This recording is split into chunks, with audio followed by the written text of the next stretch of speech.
Welcome to the Football Fitness Conference here at UA92 in Manchester. We've got a big 2 days ahead with numerous speakers on a number of different topics. We've got a big lineup from all different walks of life. We've got things like psychology, nutrition, agility. We're even looking at different sports as well. So we've got an awesome day lined up for all of our delegates. We've got delegates joining us from clubs right across the EFL, Premier League, but also from abroad too, which is exactly why we wanted to come here to UA92, an incredible facility, and we're going to be using a number of different rooms and spaces available like you'll see. We've got three awesome keynote speakers who are literally industry leaders in their field. We've got Angela Jackson, Ben Rosenblatt and Jerome Peters, who in themselves have some brilliant topics to cover for us. Without further ado, let's get into the 2025 Football Fitness Conference.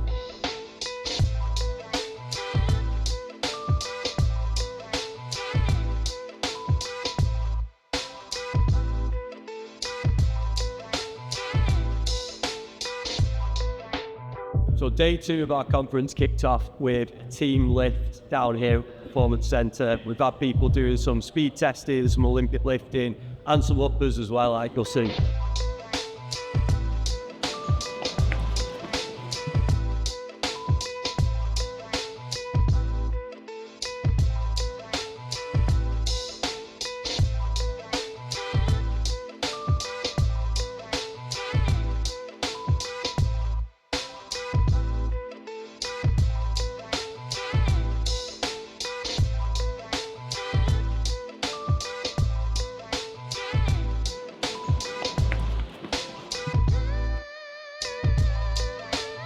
Up next, we've got breakfast upstairs from the Good Prep, and then going into our official introduction and our first keynote speaker.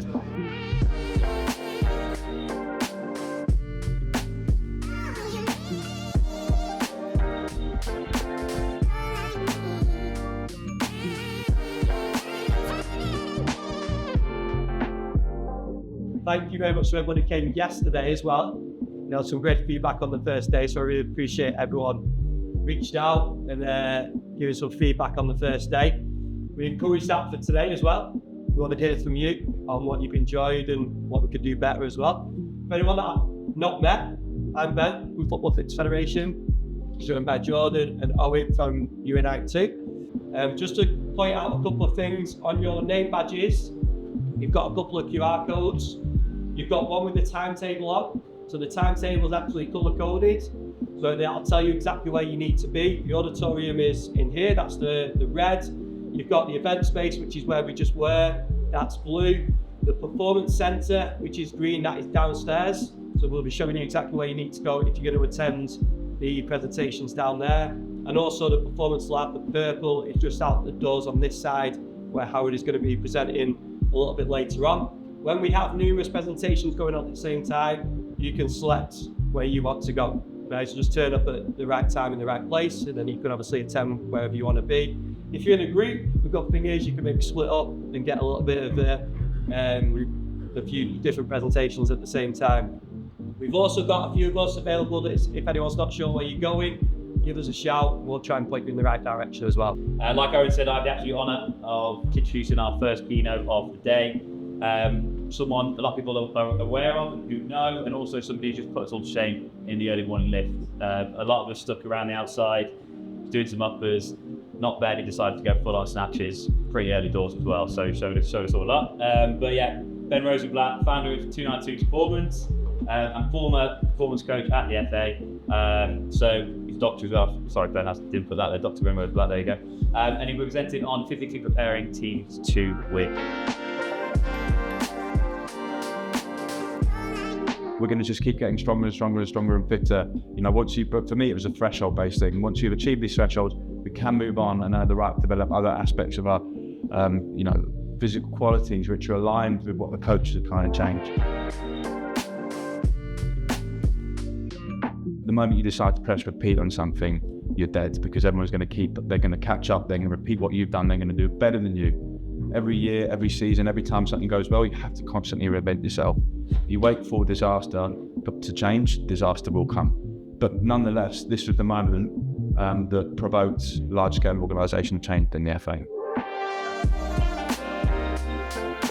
So Ben Rosenblatt's just wrapped up, which is absolutely incredible. We've now got 3 speakers all presenting for us. We've got Howard Green, we've got Tom King, and also Jimmy Reynolds in the auditorium. So Tom King is going to be covering the sports tech boom and the data hygiene landslide. We've got Jimmy Reynolds in the auditorium presenting on confident ACL recoveries from fear to flow. And Howard Green is presenting for us around all the work that he does with his tennis players on using integrated shapes to improve on-field movement. We're also going to catch up with Ben Rosenblatt and get his reflections on his presentation.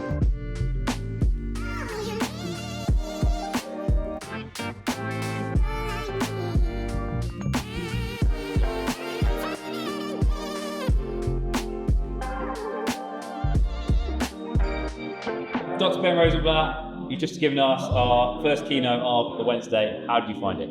Well, firstly, thanks very much everyone for coming and for everyone attending and for inviting me.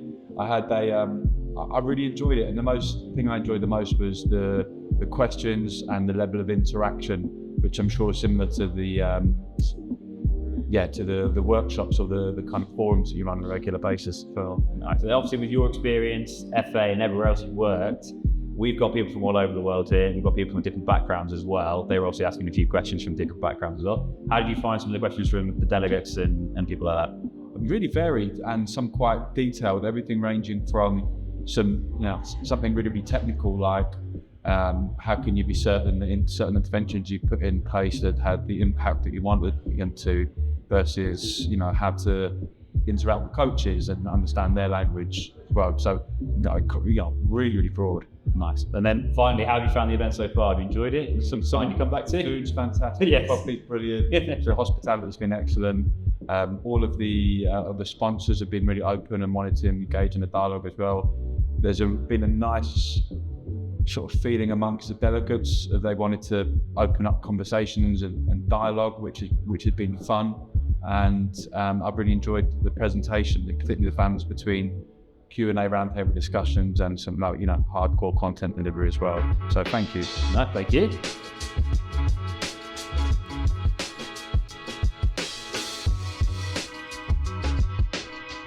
If we want to hit open stance, then it's going to look very much like a lunge position, and we want them to hit from here. If the player can't simply hold that position, unlikely they're going to be able to do it in the heat of battle and they're under pressure.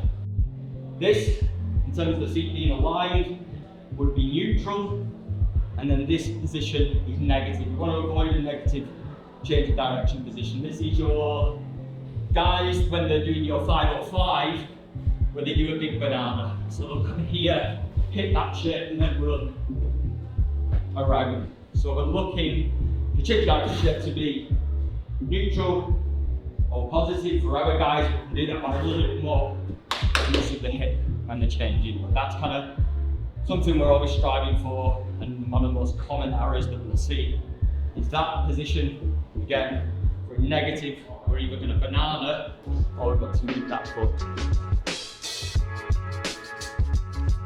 I was just presented for us. I was someone that I reached out to because Howard works with a lot of tennis players. There's a hell of a lot of crossover between what he does and especially the way he presents it. We can learn a lot in football. So I wanted to reach out to him, and from the feedback we've had so far, it's been brilliant. But how did you find that then with the guys? Yeah, really good. I kind of started it with that. Yes, I'll be using tennis as a vehicle to get these points across, but hopefully just throughout kind of have this mindset about that could look in football, and then try to prevent, frameworks, systems. I use my system for creating an agility session, and then we progressed from what I call fundamental movement skills in sport-specific stuff, and then opened it to movement, which worked really nice because we went from relatively closed drills to more open and chaotic drills, and then we kind of utilised biomechanics stuff there, where I started with a simple drill and then just made it more and more chaotic. This is exactly what we wanted to do as well. I wanted to pull from experts like Howard and test the coaches on what they're doing currently and challenge them in a way to maybe think about how they can change things going forward as well. That's exactly what it sounds like happened.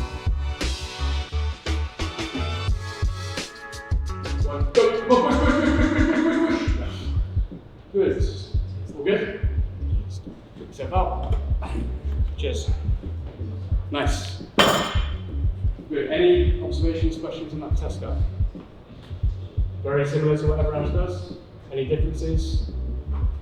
Any key variations? Any cues or anything different people give? There's a lot In terms of of those small movement differences that you said about there in terms of that, going into external rotation, are you looking to keep everything as symmetrical as you can in terms of that, or are you allowing them to just figure it out to some degree for the task at hand? I think allow, because essentially it's a max force expression, isn't it? That's what we're looking for. So allow that max force expression in whichever position they get into, as long as those joint angles obviously stay the same.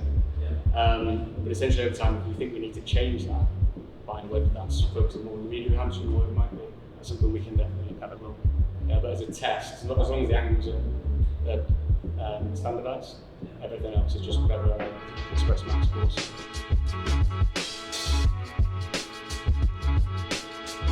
So Tom just finished presenting for us. Tom's someone that he recently presented at one of our networking events at KPI. So we knew that the topic of data hygiene, athlete profiling and everything that he's covered in the talk would really resonate with everyone. That has shown with the amount of people that came down to watch his talk as well. So we wanted to do a little reflection from what the guys took away from it then. So what was the sort of feedback that you got? It was good, yeah. I think I hadn't realised before coming here how almost hot topic that was already. We've always kept things relatively in-house, not for any purpose or not purposely at all, but sort of opening up and speaking to everyone about that, it was great to hear how interested they were in that and how much people already understand and can take advice of what we've done and apply it to their fields. And it was good to read the feedback. Shane, what was the feedback from? I know you have one person using the metrics, the bench. What was the feedback on that? It was really good, it was positive. It was, so he basically reached higher numbers in all the sort of values we were looking at.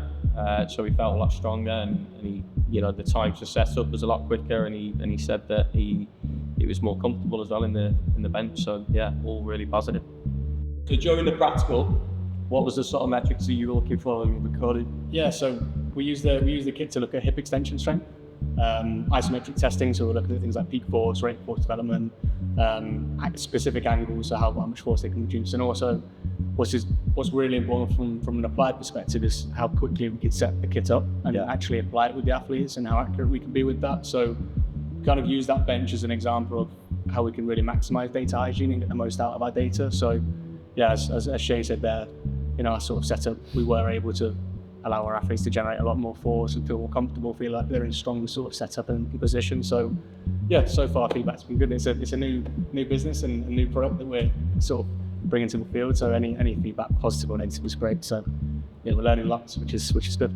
It's one bit of feedback that I have actually got from someone I spoke to when they were trying to set the barbell up with one of the players that was turned into a bit of a nightmare. So he was very impressed with the bench.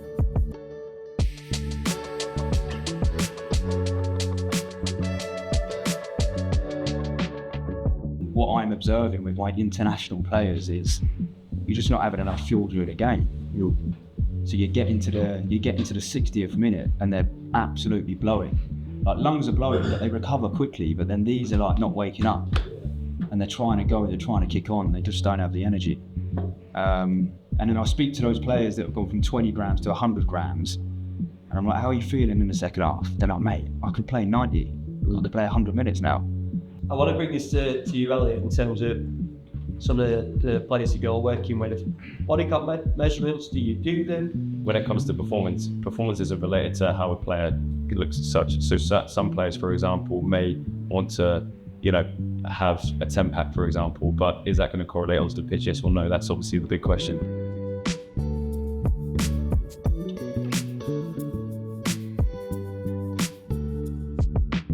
Now, what is the benefit of being an early developer? Well, the first point, you go through puberty around the ages of 10 or 11 or so. Of course, it's during puberty we get these big growth spurts in terms of both size and also in terms of lead mass. So naturally we see these big advantages, not just in the size, but also in athleticism. So they're stronger, they're more powerful, they've got much higher both aerobic and anaerobic capacity at this stage of their development. And here was the interesting thing as well. These older, late developing players really stepping up to the plate, taking on leader positions, things that you typically wouldn't be doing in their age group competitions. So an opportunity to actually flip things on its head and provide the early and late developers with the experiences that the other one would typically get in an age group game but this time in a bio-banded format.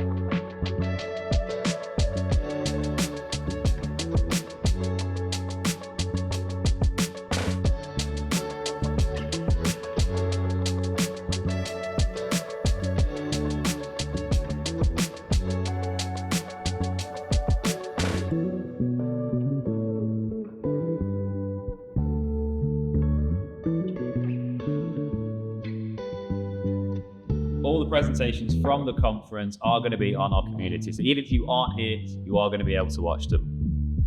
Just keep an eye out on our socials for future announcements of conferences that we got coming up to.